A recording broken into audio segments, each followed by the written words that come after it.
സുരക്ഷയിൽ പുറത്തേക്ക് വരുന്ന ദൃശ്യങ്ങളാണ് കാണുന്നത്.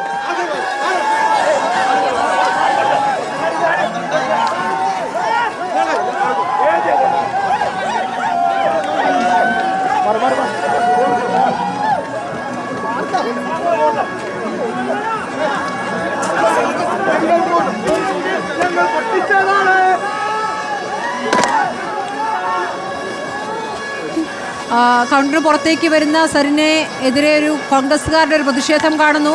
പോലീസ് സുരക്ഷയൊക്കെ വേണ്ടി വന്നു അവിടെ നിന്ന് കടക്കാൻ, അല്ലേ? സരിൻ പ്രതികരിച്ചോ?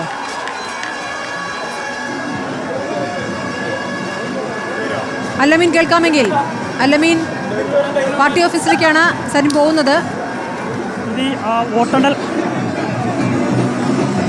വോട്ടെണ്ണൽ കേന്ദ്രത്തിൽ നിന്ന് നടപടികളൊക്കെ പൂർത്തീകരിച്ച് പുറത്തേക്കിറങ്ങിയ സരിനെ തൂക്കി വിളിച്ചുകൊണ്ടാണ് UDF പ്രവർത്തകർ പുറത്തേക്ക് ഇറക്കി വിട്ടത് എന്നുള്ളതാണ്.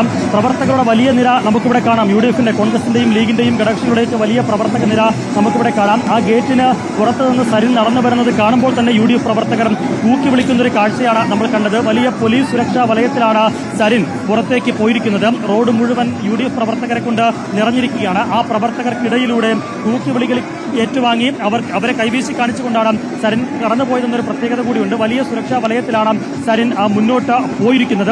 ഏതായിരുന്നാലും UDFനെ സംബന്ധിച്ച്, കോൺഗ്രസിനെ സംബന്ധിച്ച് വലിയ പ്രതിസന്ധിയിലാക്കുന്ന ഒരു നടപടിയാണ് സരിൻ സ്വീകരിച്ചത്. ഈ കോൺഗ്രസിൽ നിന്ന് മറുകണ്ഠം ചാടിയതിലൂടെ പിന്നീട് നേതൃത്വത്തിനെതിരേക്ക് വലിയ വെല്ലുവിളികൾ ഉയർത്തുകയും ഇടതു സ്ഥാനാർത്ഥിയായി വരികയും അതിന് ശേഷം നടത്തിയ അവകാശവാദങ്ങളുമൊക്കെ പ്രവർത്തകരുടെ മുന്നിലുണ്ട്. അതെല്ലാം മുൻനിർത്തിയുള്ള ഒരു പരിഹാസ രൂപേണയുള്ള ഒരു യാത്രയായിപ്പോയി എന്ന് തന്നെ വേണമെങ്കിൽ പറയാം സരിന് UDF പ്രവർത്തകർ ഒരുക്കി വെച്ചത് എന്നുള്ളതാണ്. നിലവിൽ നമ്മൾ കാണുന്നത് വിക്ടോറിയ കോളേജിന് മുന്നിലെ വലിയ പ്രവർത്തക നിരയാണ്. UDFന്റെ പ്രവർത്തകർ മുഴുവൻ ആഘോഷ ലഹരിയിലാണ്. ഈ നടപടിക്രമങ്ങൾ പൂർത്തിയാക്കി അല്പസമയത്തിനകം സ്ഥാനാർത്ഥി രാഹുൽ മാങ്കൂട്ടത്തിൽ, സ്ഥാനാർത്ഥിയല്ല നിയുക്ത MLA രാഹുൽ മാങ്കൂട്ടത്തിൽ പുറത്തേക്ക് വരും. സ്വാഭാവികമായും രാഹുലിനെ വരവേൽക്കുന്നതിനും ആ ഒരു വിജയഭേരി മുഴക്കുന്നതിനും വലിയ പ്രവർത്തക നിര നമുക്ക് വിക്ടോറിയ കോളേജിന് മുന്നിൽ കാണാം.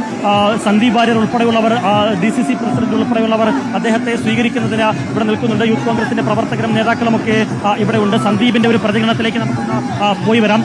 സന്ദീപ് UDFന്റെ ഒരു വിജയത്തെ എങ്ങനെയാണ് കാണുന്നത്?